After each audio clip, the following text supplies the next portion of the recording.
Here for the exhibition? I can take you aboard. After you.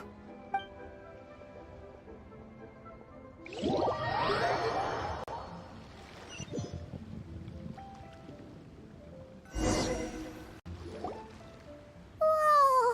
Look at all the antiques on this ship!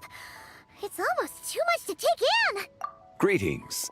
I trust you've been well since last we met? Aha! Speak of the devil! You're right where Hu Tao said you'd be! Ah, so Director Hu gave me away, did she? Don't act like you're up to some super secret business! We know you just do whatever you feel like. Yo, Traveler! Paimon! What's up? It's been a while, you two. Happy Lanternlit. Beidou! Yunchin! It's great to see you! You're here for the exhibition too? Yes. When I heard these artifacts were from ancient times, I just knew I had to come learn more about them. I mean, what a discovery, right? Yeah, Ningguang pretty much said the same thing. She thought coming here might help culture me up or something. But as you know, I'm more of a fists and punches type of person. I doubt one exhibition is gonna change that. You're too modest, Captain. You're the leader of the Crux fleet. That takes far more skill than just fists and punches. Plus, at the end of the day, you still decided to come, even though you didn't have to listen to Ningguang. Well, she's the Tianquan. If she can't even get an average ship captain like me to do her bidding, how's that gonna look? You sure know how to think from her perspective, huh? I guess I do. Anyway, how's everyone enjoying the exhibition? I heard that if you see something you like, you can negotiate the price with the owner and take it home. Wait, so we can buy this stuff? Indeed. Although Shigu Antiques is hosting this exhibition, many of the items come from private collectors. As long as both parties reach an agreement, you can make an offer of mora or an equivalent trade. Well, shall we continue our conversation as we look around? Let's go! Paimon's super curious about all this stuff.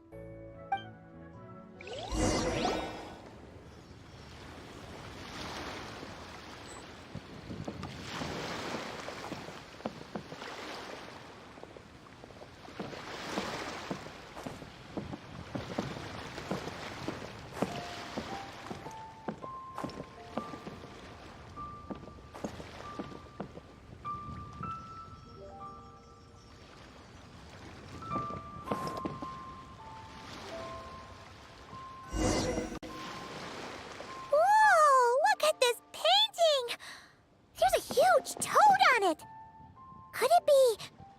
Huh. This material is quite unusual. It doesn't look like paper.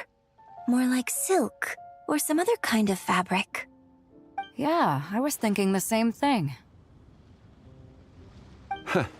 Well spotted. This is a painting of Jianju, the Moon Devourer, made primarily with mulberry silk. Such craftsmanship is rarely seen in modern-day Liyue. Ha! Jianju the Moon Devourer! Paimon knew it! That toad made it super obvious. What's that? A new dish at Wanmin restaurant? No! It's a kind of lunar eclipse. You heard about how the moon disappeared recently, right? Oh, yeah. You're saying a toad did that? That's what the legend says. So, nothing to do with food then. Noted. And the figure next to the toad, is that the White Horse Adeptus? From the stories I've heard, her palace lies on the moon. That would seem to be a logical assumption. No. In fact, this item was discovered in Chenyu Vale, and many years ago at that. Oh, so it's from Chenyu Vale? Actually, that's not quite right. You see, this painting is primarily comprised of mineral-based pigments, such as cinnabar and azurite, which are usually found within stratified rock. This suggests its place of origin may very well have been the chasm. You could have just started with that. You're as knowledgeable as ever, Mr. Zhongli. I had only ever heard the legend of Jianju the Moon Devourer, but now seeing it depicted in this painting, I wonder. If I purchased it, perhaps it could serve as inspiration for a new opera. though I'm not quite sure who the painting belongs to right now. A splendid idea, Miss Yoon. Perhaps in lieu of Mora, you could offer the lyrics to said opera as recompense. The lyrics?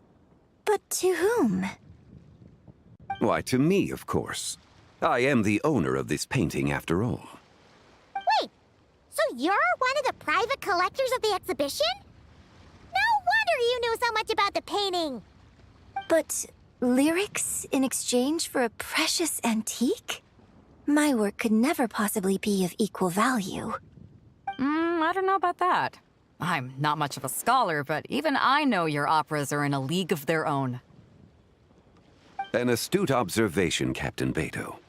In my possession, this painting is nothing but a lifeless artifact. In your hands, however, it could be transformed into a new piece of art entirely. Quite the worthy exchange, no? But I'm not sure when I'll be able to finish writing it. It certainly won't be ready this year. Allow me to be equally forthright, Miss Yoon. This silk painting is merely a copy I made of the original work. There is no need for such concern over its value. Huh? So it's a fake? I had no idea you were such a skilled artist, Mr. Zhongli. I pride myself on having some knowledge of antiques, but I didn't notice anything that would point to it being a replica. You never cease to amaze me, Mr. Zhongli. You flatter me. All that said, Miss Yoon, you must accept. Truly, I insist. He's gone from handing out fake Mora to fake paintings now, huh? Your kindness is impossible to refuse, Mr. Zhongli. Rest assured, I'll be sure to return the favor. I shall look forward to it. Man, that was quite the find. I should buy something too, if only so I can show it off to Ningguang. Let's keep going and see what we can find.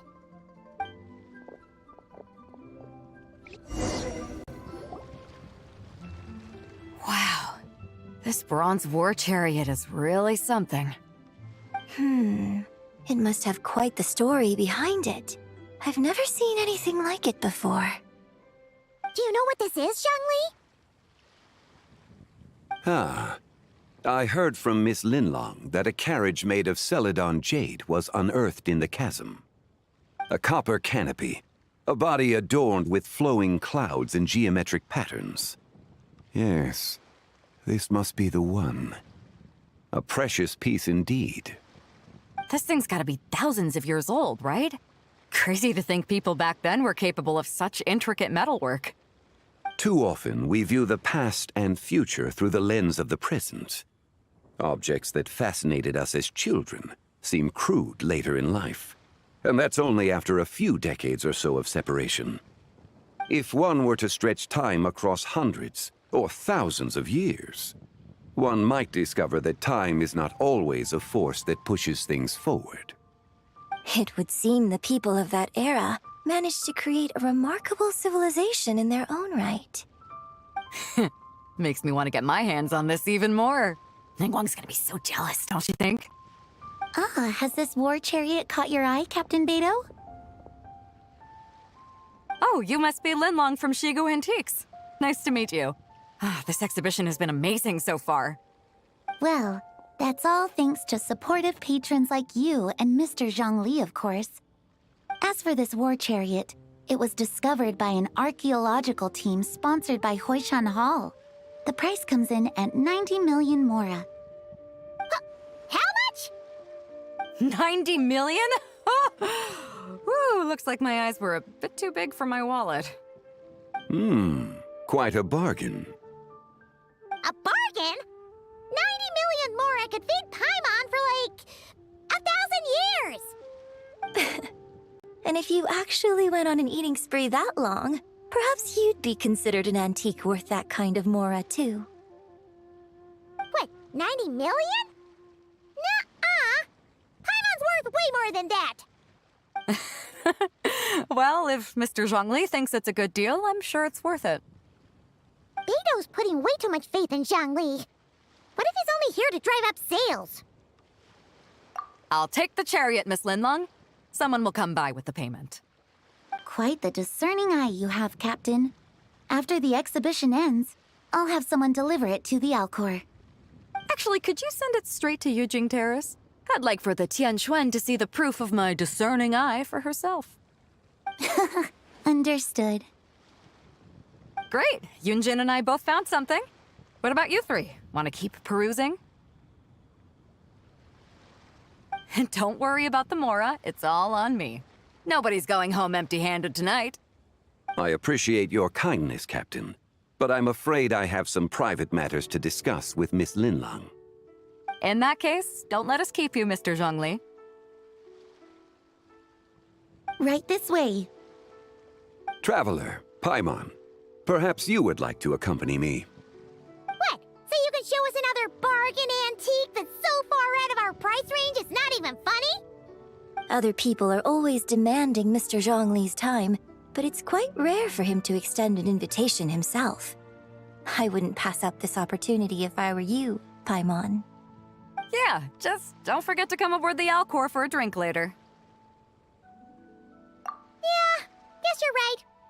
Taking a quick look isn't gonna cost us anything. Let's go!